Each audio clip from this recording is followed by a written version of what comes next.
I'm Madison Quinn, 32, and I built a logistics company from scratch after dropping out of college at 20. For years, I showed up for my dad, holidays, tech help, anything he needed. But when he dismissed my entire career in front of our family, like I'd never done anything worth respect, I made a decision that flipped everything. Ever been overlooked or belittled by someone you kept showing up for? Drop your story in the comments, you're not the only one. Before I dive in, let me know where you're watching from. And if you've ever had to stand your ground after being underestimated, hit that like button and subscribe for more real stories about taking your power back. What happened next, you wouldn't believe. Growing up, my family had a very specific definition of success. You go to school, get good grades, graduate from a reputable college, get a stable job with benefits, and if you're lucky, maybe, just maybe, you climb your way into middle management. That was the bar. Not high, just fixed. There wasn't room for detours, definitely not for risk, and absolutely not for failure. My father made sure of that. My dad, Richard Quinn, had worked at Lockridge Components since before I was born. He wasn't the CEO or anything, just a reliable presence in the company's operations division. 30 years of steady work, no gaps in employment, no scandals. He wore his tenure like a badge of honor. Same company, same desk, same brand of coffee. Every morning at 6:30, he was out the door with a pressed shirt and a travel mug. Every evening at 6, he was back in his chair with the remote in his hand. He wasn't cruel exactly, but warmth wasn't in his vocabulary. You didn't get affection, you earned proximity. My older brother Kyle was the golden child by default. Not because he was exceptional, but because he followed the blueprint. He graduated from State College with a degree in finance, landed a junior analyst role, and had a wedding with a registry full of stainless steel kitchen appliances. Dad loved that. Stability, predictability, something he could explain to his coworkers in one sentence. Kyle's doing well, just got promoted. Easy. I was different. From the beginning, I asked too many questions. I didn't understand why we had to do things the way they'd always been done. That unsettled my father. My mom tried to buffer us, but she was always caught in the middle. I remember her quietly folding my clothes on my bed when I came home late from high school debate club. "Just try not to challenge him so much," she'd say. "He doesn't know how to meet you where you are." I tried. I got the grades. Straight A's, National Honor Society, full ride to university. I picked business administration because it felt safe. Respectable. I told my dad I was considering a minor in computer science, and he just nodded without looking up from his newspaper. That was the best I ever got, quiet acknowledgement. Things changed my sophomore year when I took an elective in supply chain systems. It lit something up in me. Suddenly, business wasn't just spreadsheets, it was design, efficiency, real-world application. I started thinking about ways to solve inefficiencies in small-scale logistics, how regional vendors could leverage tech without drowning in upfront costs. I joined 2 classmates in developing a platform idea. We worked every night, built a prototype, and launched a beta with one small local client.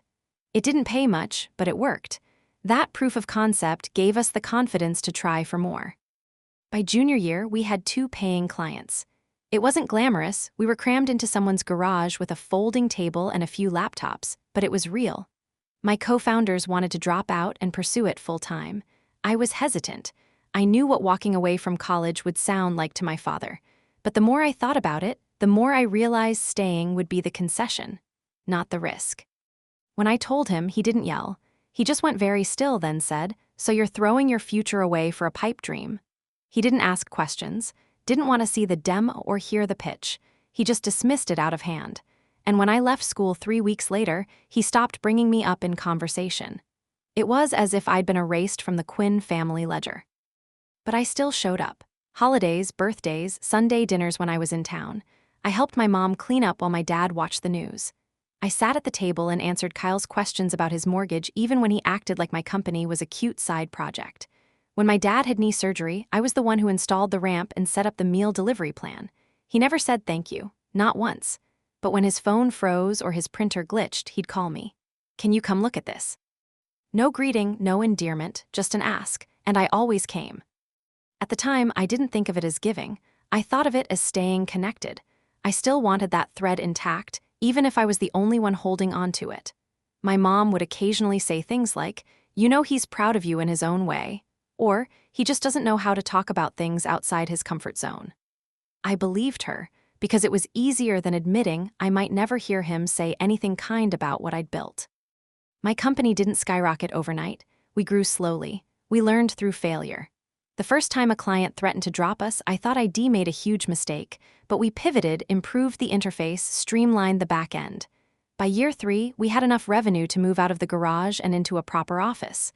By year 5, we were profitable. Not wildly successful, not yet, but stable. Real.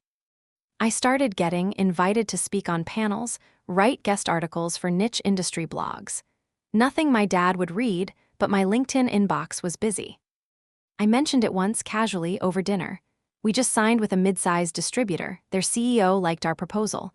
My dad didn't look up from his plate. They'll drop you the minute something cheaper comes along. I should have let it go, but I didn't. We're not the cheapest. That's kind of the point. He scoffed. Then you'll fail even faster. No one pays extra for risk. My mom gently tapped his arm. Richard, but he was already done with the conversation. In his mind, I was a dropout trying to pass herself off as a professional. He had already written the end of my story, and it wasn't a happy one. I didn't argue with him after that. I just kept working, quietly, steadily, under his radar. Until the day I got an email from Lockridge's corporate board. A consulting firm I'd worked with had recommended me for a major advisory role during their restructuring phase. The position? Independent board chair. For a 1-year term, with full authority to oversee operational changes and approve budgetary shifts. The company, Lockridge Components. My father's company. The same place he'd worked for 3 decades. The same board whose CEO I'd briefly met 2 years prior, during a conference my dad didn't know I'd spoken at. The irony was sharp, but I didn't laugh. I just said yes. Because whatever came next wasn't about revenge. It was about walking into a room I'd already earned a place in, even if no one in my family had noticed me walking that path at all.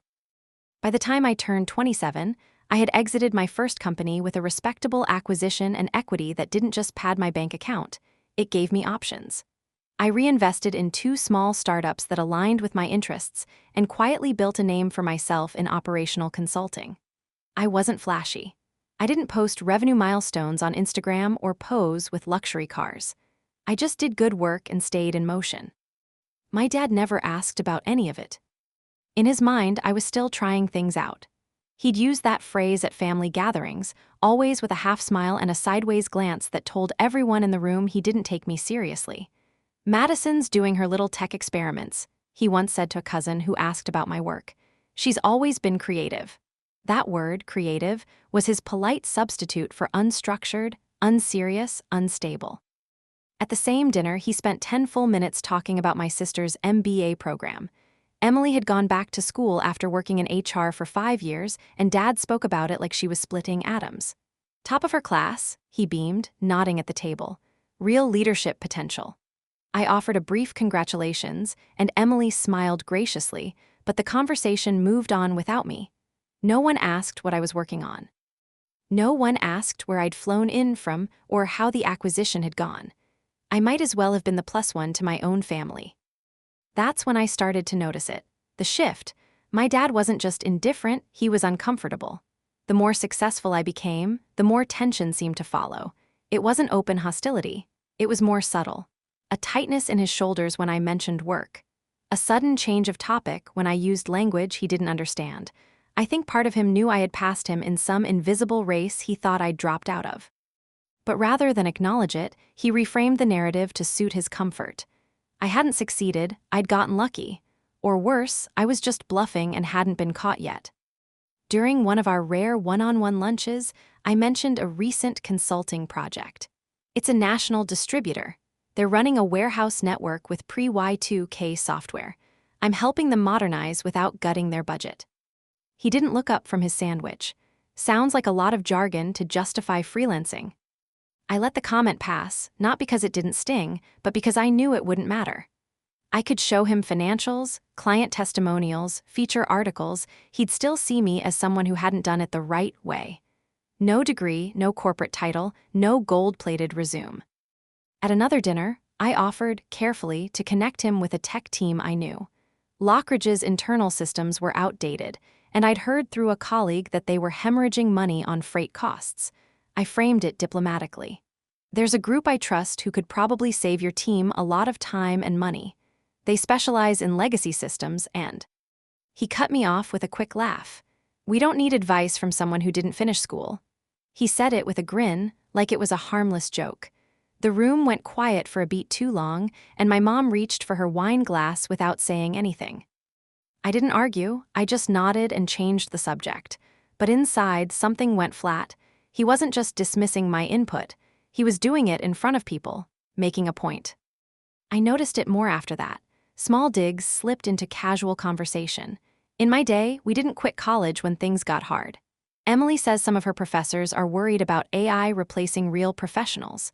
A real job comes with a W-2, not a brand strategy. He never looked at me directly when he said these things. They were dropped like stray pennies on the floor, easy to overlook, but still meant to be picked up. My mother, bless her, tried to mediate. She once pulled me aside after a cookout and said, "He just doesn't understand your world, Nat. It's not personal." But it was, or at least it felt personal. I started limiting the information I shared with him. I'd skip details about travel, keep client names vague, avoid bringing up money. The less he knew, the fewer chances he had to downplay it. That became our silent agreement.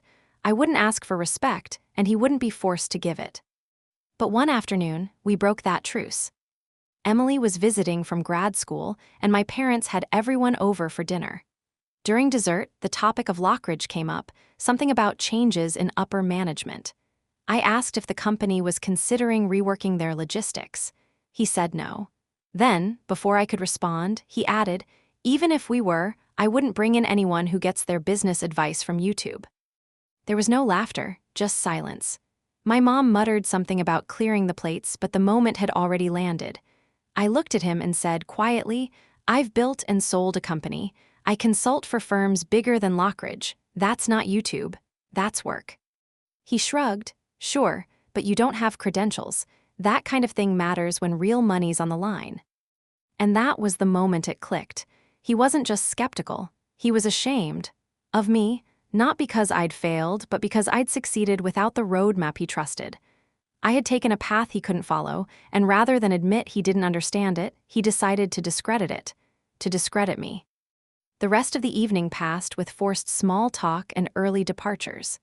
Emily offered me a ride back to my place, and as we pulled away, she said, "You know he reads everything you post online, right?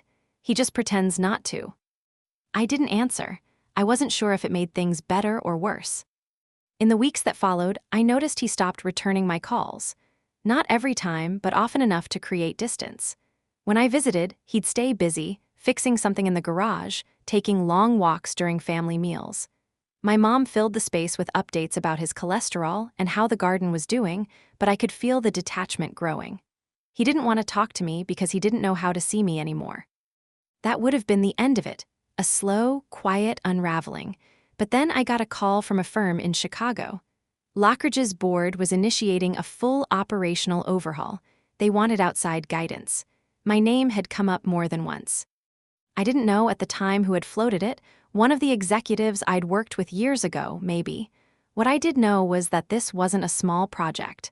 It was structural, strategic, and it needed someone who could see the company from the outside and steer it toward something better. They asked if I'd consider serving as the interim chair of the board for the upcoming fiscal year. I said yes. I wasn't thinking about my dad when I accepted. Not really. I was thinking about what the job required and whether I could do it well. But somewhere, buried under all the professionalism and logic, I also knew this would be the moment everything shifted. Because this time, he wouldn't get to pretend I was invisible. This time, I'd be standing at the front of the room, and he'd have to see me. It was a Sunday evening in late spring, one of those forced family dinners my mom liked to host whenever my sister was in town. She'd invite half the cousins, an uncle or two, and anyone else within a 40-minute drive who still answered her group texts. My dad never really cared who showed up as long as someone brought the wine, and the house was quiet again by 9. I had flown in from New York that morning and gone straight to the gathering from the airport. No time to decompress or change, just dropped my bag at the door and went into autopilot. Smile, hug, small talk. I was used to it by now. I didn't expect anyone to ask real questions, and most didn't. Dinner was served buffet style, paper napkins and aluminum trays. Emily was describing some panel she'd moderated at her grad school, something about emerging leadership strategies. Dad sat at the head of the table, nodding occasionally, clearly proud. She was the only one who got his full attention anymore. One of our cousins, Ben, maybe, asked what I was working on these days. Nothing dramatic, just a casual question as he passed the rolls. I opened my mouth to answer, already prepared to keep it vague, but I didn't get the chance. My dad leaned back in his chair, gesturing with his fork. "She's still bouncing around," he said, smiling like it was some family joke. "Trying to figure it out. Not everyone's built for stability." There was a pause, not long, but just enough for my jaw to tighten. I laughed lightly, trying to steer things back toward neutral. "Actually, we just closed a partnership with a mid-market distributor, East Coast Logistics. Pretty big deal." He didn't even look at me. "It's fine," he said, already reaching for his drink. "Not everyone needs a real job, some people just float." No one responded. Even Emily blinked like she'd just heard something she wasn't sure how to process. A few people glanced down at their plates. My mom busied herself stacking used salad bowls. I excused myself. No drama, no tears. Just stood up, walked through the living room, and let the door shut behind me. Outside, I stood on the curb, arms crossed, watching the tail lights of passing cars blur under the porch lights. It wasn't just what he said. It was the way he said it. So easy. Like my entire adult life had been a placeholder for something more respectable I never managed to achieve. I knew what he meant by real job. He meant titles, office buildings, pay stubs printed on corporate letterhead, not signing my own checks or choosing which projects to take on. He meant structure, but only the kind he recognized. I could have had 10 times his salary and it wouldn't have mattered. I hadn't done it his way, so in his mind, I hadn't done it right. When I came back inside, no one looked at me. The table had moved on to a new topic: tax season, someone's dog surgery. I sat down next to Emily, who leaned over and whispered, "You okay?" I nodded. It was a lie, but a polite one. After dinner, my mom handed me a container of leftovers and asked if I wanted to come by for coffee the next morning before I flew out. I told her I'd see how the day went. Dad was in the kitchen arguing with the dishwasher and barely registered me leaving. I spent that night in a quiet hotel near the airport, ordered chamomile tea from room service, and opened my laptop to check in on a few client dashboards. All of them were performing above target. The irony wasn't lost on me. That moment, the dinner, the comment, the way the whole room folded around his words like they were expected, it stayed with me. Not because it was new, but because it was final. He wasn't going to change. He wasn't even trying. He needed me to be small. That was the part I couldn't let go of. He needed me to still be drifting so he could stay anchored. My success threatened the logic he'd used to navigate his entire adult life. And instead of expanding his view, he clipped mine down to something more manageable. What he didn't know, what no one at that table knew, was that I'd already signed the paperwork. That same week, I'd been offered the board chair position at Lockridge, the company he'd served for 30-plus years without ever stepping a toe into executive leadership. They wanted someone external, someone with a clean slate and a systems-focused lens. My name came up 3 times in their search. I was their first choice. When I accepted, I kept it quiet. The onboarding process would take a few weeks. The formal announcement would be made at the next board meeting during a closed session. My dad was on the invite list. I didn't plan anything. I didn't script a moment or fantasize about some grand reckoning. But I also didn't back away from it. For once, I was going to walk into a room where my presence couldn't be dismissed or reframed. Where no one could cut me off mid-sentence and make it feel like nothing. That week moved fast. Conference calls, NDAs, logistics assessments. I kept my head down and did the work. But under the surface, something had shifted. A quiet, stubborn part of me that had always hoped for recognition, just a sliver of respect, finally let go. I wasn't trying to win him over anymore. I was done asking to be seen. And whether he liked it or not, the next time we crossed paths professionally, he'd have no choice. Because the next time I walked into a room he was in, I wouldn't be his daughter. I'd be his boss's boss. That night, I called Adam, my co-founder. We started the logistics platform together in that drafty garage 6 years earlier, when we were both living on black coffee and second-hand monitors. These days, we weren't in the trenches like we used to be, but we still talked regularly. Not just about work, about everything. He picked up on the second ring. Back in town. Just for the weekend, I said. I didn't even try to mask how tired I sounded.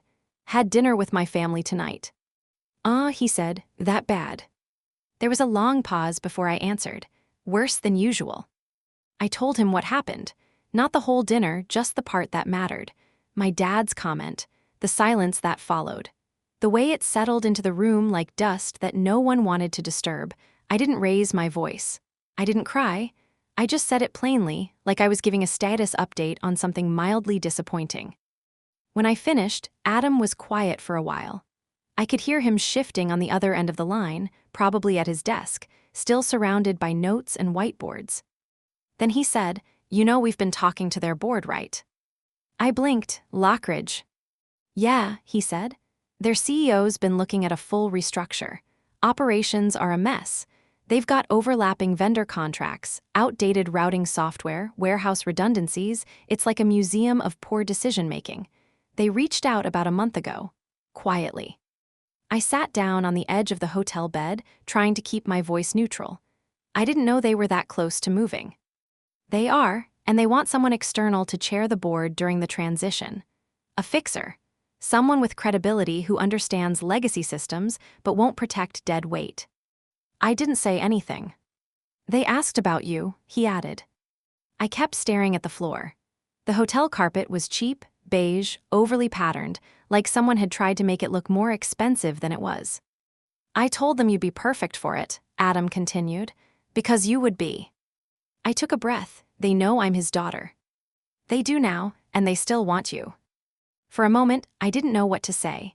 It was one of those rare moments where the past and the present folded over each other like layers of paper. My dad's voice from dinner still echoed in my ears. Not everyone needs a real job. Some people just float. And now I was being asked to lead the board of the company he'd devoted 3 decades to. Not as a favor, not as a PR stunt, but because I was the right fit. I thought about the younger version of myself, sitting at the dining room table trying to explain a prototype to my parents while they asked how long I could keep playing startup. I thought about all the family events where my work was treated like a hobby, the way no one ever asked what I actually did. I thought about every time I'd excused his comments, told myself he didn't mean it, that he just didn't know better. I gave him so many passes I stopped keeping track. This wasn't about revenge, not even about vindication. It was about being done. Done shrinking. Done pretending his opinion was the final word on my worth. I accepted the role the next morning. The official onboarding process was clean and quiet. I'd already worked with most of the consultants being brought in, and my name carried enough weight in the operations space that the board had no hesitation. The CEO, Martin Langford, was sharp, strategic, the kind of person who actually listened. We had a long conversation about expectations, timelines, areas of resistance. He didn't ask about my father once. That told me everything I needed to know. Over the next few weeks, I split my time between existing client obligations and prepping for the transition at Lockridge. I reviewed every available report on the company's infrastructure. It was worse than I thought. The inefficiencies were systemic, entire departments running on spreadsheets and hope, managers duplicating work across platforms, no centralized strategy for vendor management. My dad's department wasn't the worst, but it was part of the problem. Too comfortable, too slow to adapt, too loyal to legacy systems because they felt safer than admitting something needed to change. I didn't make excuses for him. I didn't flag his name or move his reports to the top of the stack. I treated his division like all the others. I didn't owe him protection. Not in this room. Not anymore. Still, I didn't talk about it much. Only a few people close to me even knew. Adam, of course, my lawyer. My sister eventually, though that was a shorter conversation than I expected. Emily just nodded, like she'd seen this coming for years. He's not going to take it well, she said. I'm not giving him the option, I replied. The board meeting was scheduled for the following Monday. My first official appearance would be at the top of the agenda. Martin planned to introduce me, followed by a brief statement from me about the direction we'd be heading. No dramatic overhaul, just calm, intentional change. I had no interest in walking in like a storm. But I also wasn't planning to apologize for the rain. The Friday before the meeting, I got a call from my mom. She wanted to know if I'd be around that weekend. She was making a roast. My dad had invited a few old coworkers over for poker night, nothing fancy. I told her I had a work trip coming up, left it at that. There was a pause, then she said, "He's been different lately, not bad, just quieter." I didn't know what to say, so I said, "Yeah, well, a lot's changing." She hesitated again. "Are you sure you don't want to come by?" I said no, gently but firmly.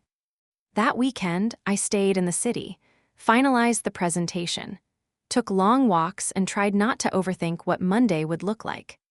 I kept replaying that dinner, the way he dismissed me without flinching, the way no one challenged him, the ease with which I let it happen again. But this time, I wasn't walking away from the table. This time, I'd be sitting at the head of it. The corporate offices at Lockridge sat in a sprawling glass and steel building on the north end of the city, just off the interstate. I'd driven past it dozens of times growing up, watching the seasonal banners change outside as the company rolled out new partnerships or celebrated end-of-quarter wins. I used to imagine my dad walking confidently through those automatic doors in his pressed shirt and faded name badge, making his rounds and clocking his hours with quiet pride. It had been his world for 32 years, a world I was never supposed to enter. But on Monday morning, I walked through those same doors, this time, with my name already printed on the building's internal boardroom itinerary. Security handed me a temporary badge with my full name and new title. I tucked it into the front of my blazer and made my way toward the elevators. The receptionist smiled, offered a quiet good morning, and directed me to the executive floor. Martin met me outside the conference room, coffee in hand, tie slightly crooked. "They're just wrapping up Q2 numbers," he said under his breath. "You'll go in right after. I'll introduce you." I nodded. "How's the room?" "Quiet, tense." He glanced toward the frosted glass. "They know something's coming, they just don't know what." "Perfect." He laughed lightly, then straightened his jacket. "You ready?" "Very." He pushed open the door and stepped inside, his voice carrying in a calm, even tone. "Thank you all for your patience. Before we close out today's agenda, I want to introduce someone who will be instrumental in guiding our restructuring process." There was a subtle shift in the room, papers rustling, chairs adjusting, the low murmur of curiosity. I stood just beyond the doorway, waiting. Martin continued. "This is someone with an exceptional track record in logistics innovation and strategic reform. She'll be working closely with the board and leadership team during this next phase. Please welcome our new board chair, Madison Quinn." I stepped into the room. There was a brief moment of quiet, too quiet, and then the clink of a coffee mug slipping from someone's hand. My dad. The ceramic shattered against the edge of the conference table and spilled across the polished floor. His face was drained of color, eyes fixed on me like he couldn't reconcile what he was seeing. I didn't break eye contact. "Hi, Dad," I said, calm and steady. Martin cleared his throat. "Let's take 5 while facilities handles this," he said, nodding to the assistant by the door. "We'll reconvene with next steps in a moment." I didn't stay to watch him gather the pieces. I turned and walked out with Martin, who offered me a subtle nod of approval as the door shut behind us. The rest of the morning moved fast. I met with key department heads, was briefed on initial audit findings, and introduced to the new consulting liaison team. Everyone was professional, respectful, even if they were shocked by my age or background, they didn't show it. The weight of the title did its job. I was Madison the Dropout. I was Madison the board chair, a fact that seemed to sit uneasily in the air, particularly for one person. Later that afternoon, as I was reviewing project timelines outside one of the smaller conference rooms, I heard the footsteps before I saw him. My dad stopped a few feet away, arms crossed tightly across his chest.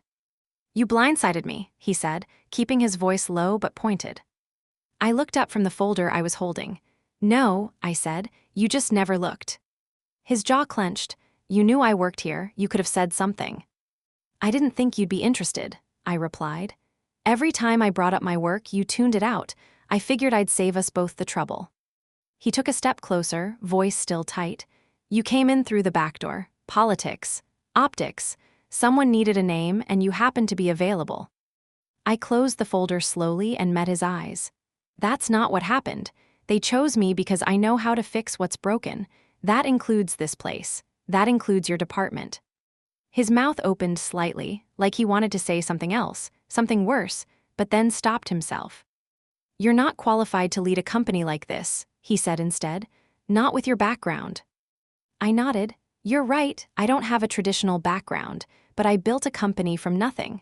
I've consulted on 3 major restructures in the last 2 years, and I'm not here for approval. I'm here for results." He didn't respond. Just stood there, like the foundation of something he'd relied on was starting to shift beneath him. "I don't want this to be personal," I added, "but if you can't separate that from your work, you might need to think about what comes next for you." For a second, something flickered across his face, something that almost resembled fear. Not of me, but of irrelevance. He didn't follow me when I walked away. The next few days were quiet. He didn't call, didn't text. My mom sent a vague message about how work must be keeping everyone busy, followed by a picture of her tomato plants. I didn't respond. Inside the company, things began to move. My team conducted a thorough review of all operating units. We sat down with mid-level managers and field supervisors. We didn't cut for show, we cut where it mattered. We rewrote supplier contracts, merged redundant processes, and outlined an updated logistics protocol that would phase in over the next 2 quarters. My dad's name came up once in a strategy session. His department was underperforming in 3 key areas. I didn't comment. The data spoke for itself. A week later, his division was flagged for restructuring. He wasn't fired. He wasn't demoted. But 2 key reports were moved to a different branch. He lost control of his preferred software system and was told to collaborate with one of the external vendors I'd brought in. I wasn't in the room when he got the news, but I heard he took it quietly. The fallout didn't come in the form of yelling or grand gestures. It came in smaller ways, memos where his name was no longer listed as point of contact, meetings he used to lead getting reassigned. I didn't engineer it. I didn't block it. I just let the process work. The consequences weren't just his, they were the company's. Years of doing things the old way had caught up to them, and now they needed something different. My being here was just the symptom. The cause was years of resistance to change. At home, things were tense but polite. I didn't go out of my way to call or visit, and no one asked why. Emily texted occasionally, checking in, mostly with updates about school or articles she thought I'd find interesting. She never brought up the company. Neither did I. One evening, about 3 weeks after the board meeting, I got a text from Adam. "How'd it feel?" I stared at the screen for a long time before typing back. Like walking into a house I wasn't invited to, then realizing I owned the deed.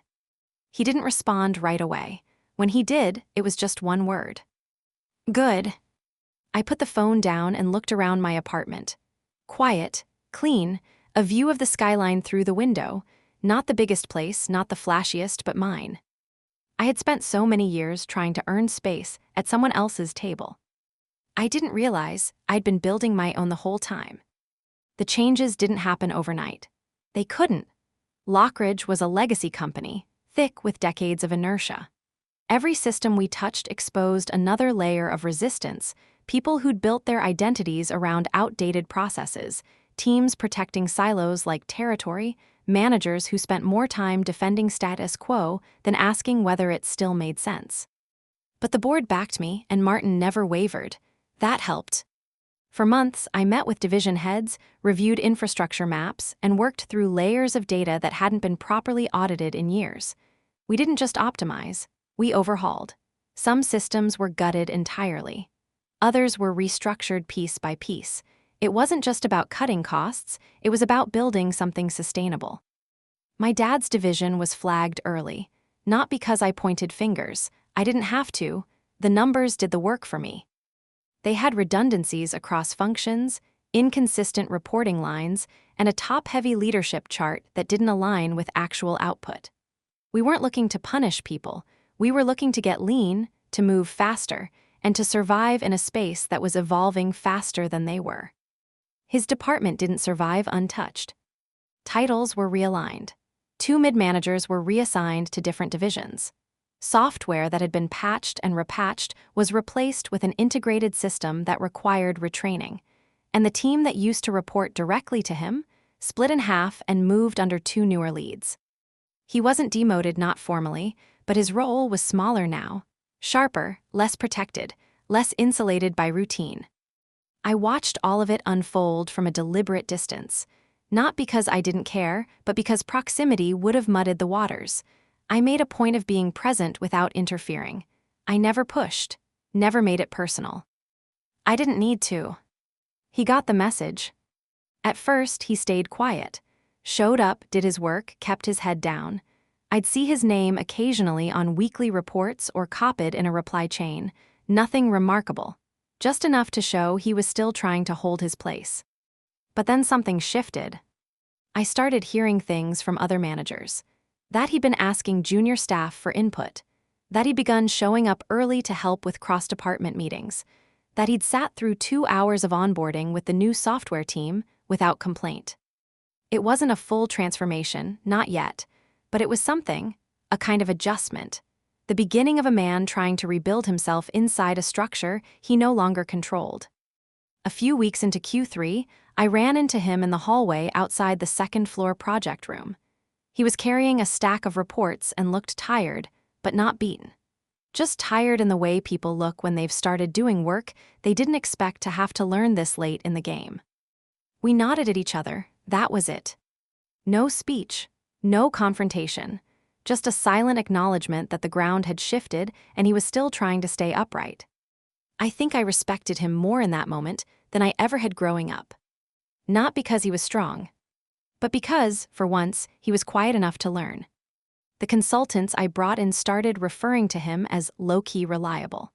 It wasn't praise, exactly, but it was a far cry from the caution flags I'd seen in the first wave of evaluations. He wasn't leading change, but he wasn't standing in the way anymore either. Sometimes that was enough. My mom called occasionally during this stretch, usually in the evenings when she knew I'd be winding down. She never asked directly about the company, but she'd mention things. That my dad had started coming home later. That he'd asked for a few books on systems management. That he'd cleared out a drawer in the garage to build a workspace. She wasn't fishing. She was offering little glimpses, letting me know that even if the relationship hadn't changed, maybe the man had started to. I didn't say much in response. I didn't know what to say. It felt too early to draw conclusions, and I didn't want to assign growth to him just because the optics had shifted. I'd seen him retreat before, seen him armor up. I wanted to see what would happen when the pressure didn't let up right away. So I kept doing the work. We rolled out new metrics for performance tracking, launched a pilot program for warehouse optimization, hired a VP of transformation strategy, someone with real authority and a mandate to disrupt what wasn't working. More roles were shuffled, more departments merged. Some people left, others adapted. And through it all, I watched my dad stay. Quietly, deliberately, he stopped fighting the current and started swimming with it.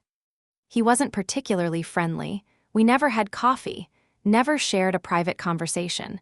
But we moved through the same spaces now, and the air between us didn't feel loaded anymore.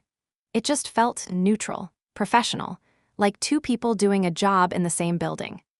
There was one moment mid-fall when I caught him standing outside the break room with a younger analyst, someone new.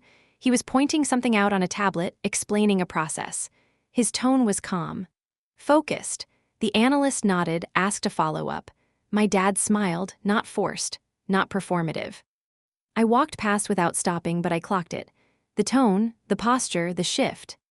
That night, Adam texted me a news alert. One of our Lockridge initiatives had been picked up in a trade publication. A clean, well-written piece about transformation at scale. It mentioned the board, the leadership team, and quoted me twice. My dad didn't say anything about it. But I noticed a printed copy of the article folded neatly on the corner of his desk the next time I passed his office. He never asked for credit, and I never needed him to. The company was changing, and so was he in ways I hadn't expected. It didn't mean we were healing. It didn't mean I forgave him. But it meant something was shifting. Not in a loud, dramatic way. Just in the quiet decisions people make when no one's watching. When they realize the world's moving forward, with or without them, and decide they want to keep up. It was a Thursday. Late. Most of the building had cleared out, and the only sounds left were the low hum of the HVAC and the occasional clink of a vending machine cycling change. I'd stayed behind to prep materials for the next morning's review, a logistics audit presentation that was already sitting heavy in my head. I was halfway through organizing slides when I heard the knock. It was soft, hesitant, not the kind of knock that comes from someone used to barging in. I looked up, expecting a custodian or maybe one of the junior consultants needing something last minute. Instead, it was him. My dad stood in the doorway of my temporary office, hands in his pockets, expression unreadable. I leaned back slightly in my chair. "Hey." "Hey," he said, then a pause. "Got a minute?" I gestured to the seat across from me. He closed the door quietly behind him and sat down without rushing. He looked tired, not in a dramatic way, just worn around the edges. His shirt was wrinkled from the day, sleeves rolled, collar undone.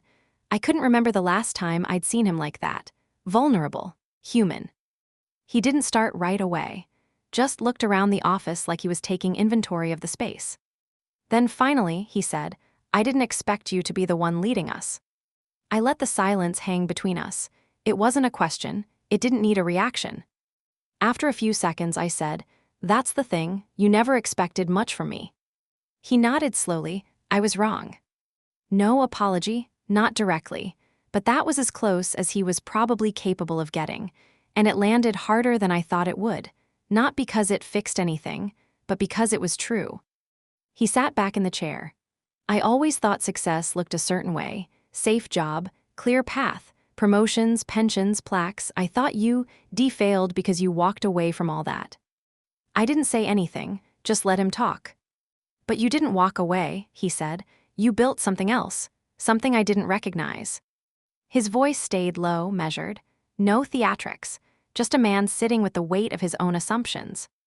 "I didn't understand what you were doing, and instead of asking, I made it small. That was easier, for me." That one I felt deeply. I watched him for a long moment, then said, "I didn't need you to understand everything. I just needed you to believe I could handle it." He nodded again. "I know." It wasn't an apology in the traditional sense, but I wasn't looking for perfect wording. I was looking for acknowledgement. For the first time, I got it.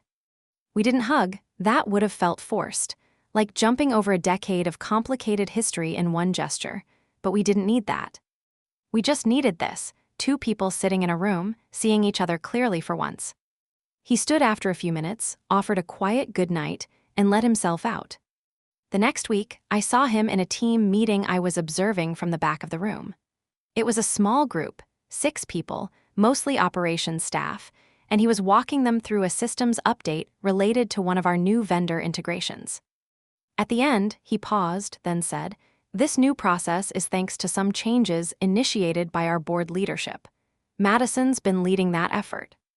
He didn't say it with fanfare. He didn't overdo it.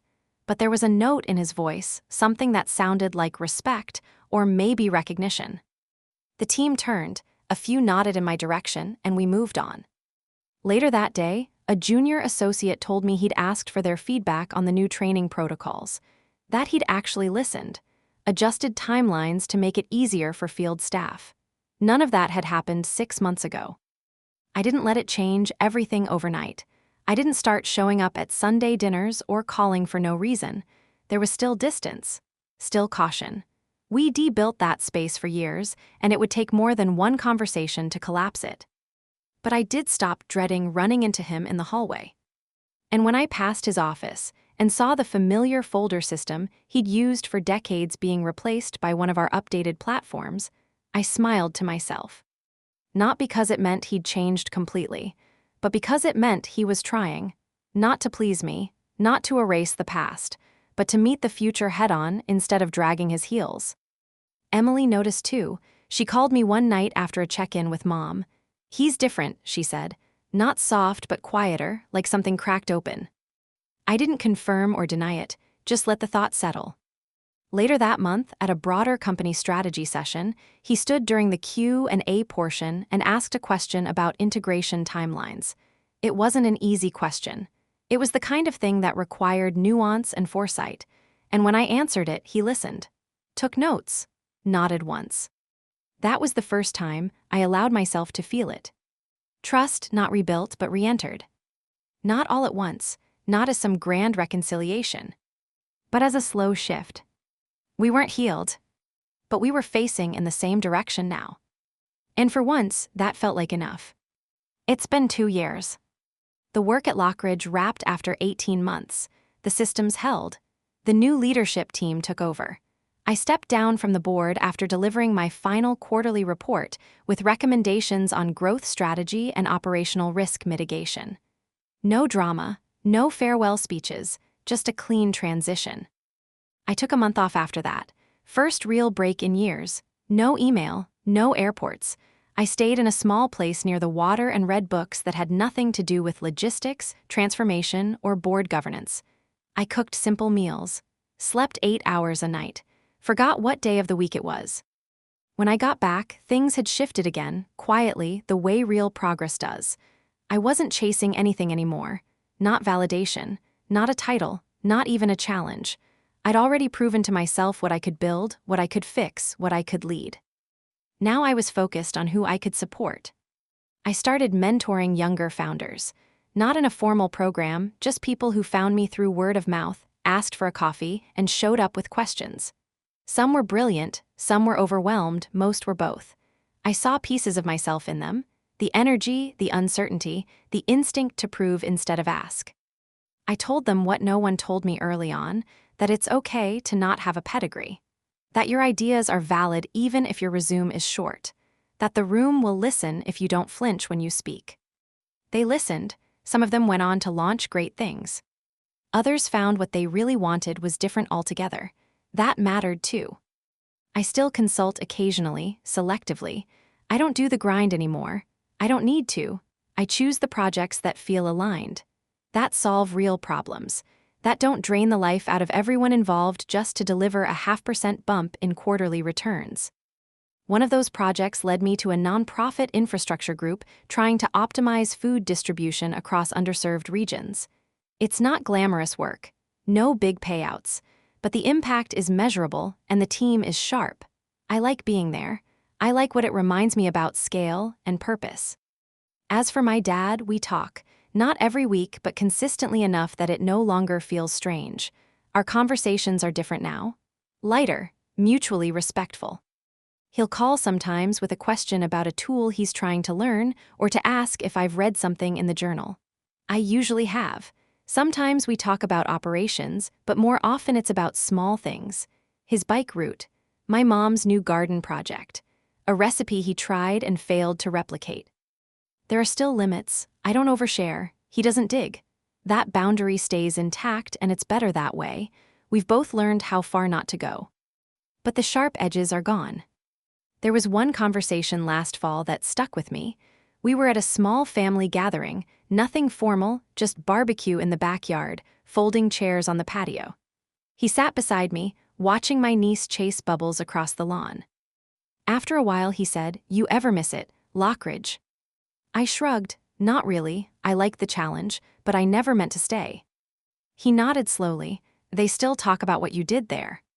I smiled just barely. Good or bad? Mostly good, he said. Then, after a pause, they were wrong to overlook you. I didn't respond. I didn't need to. That acknowledgement wasn't just for Lockridge, and we both knew it. I've stopped needing him to say more than that. The truth is, I don't measure success the way I used to. I don't need it to look like revenge or redemption. I'm not trying to balance a ledger anymore. Some people come around late. Some never do. That doesn't change what you build while they're busy looking away. For a long time, I tried to earn space at a table I thought mattered. Now I understand that the most valuable people in the room are often the ones you never noticed at first, the ones who weren't loud, who didn't lead with a resume, who just kept showing up with results and a steady hand. I was that person for years. Now I try to find them in every room I enter. The overlooked, the underestimated, the ones with no degree but a sharp eye, the ones who don't play politics, just solve problems. When I spot them, I make sure they're heard. It's the one thing I needed most, and the one thing I now have the power to give. So no, I don't need my dad's approval anymore. But I think he finally sees me, not as the version he imagined or feared or tried to fix, just as the person I've become. And honestly, that's enough. If you've ever had to earn respect from the very people who once dismissed you, you know how complicated that victory can feel. Would you have taken the board seat if it meant overseeing someone who never believed in you? Have you ever proven someone wrong just by staying the course? Drop your thoughts in the comments. I read every one. And if this story hit home, don't forget to like, subscribe, and share it with someone who needs a reminder. Being underestimated doesn't mean you're wrong. It just means they haven't caught up yet.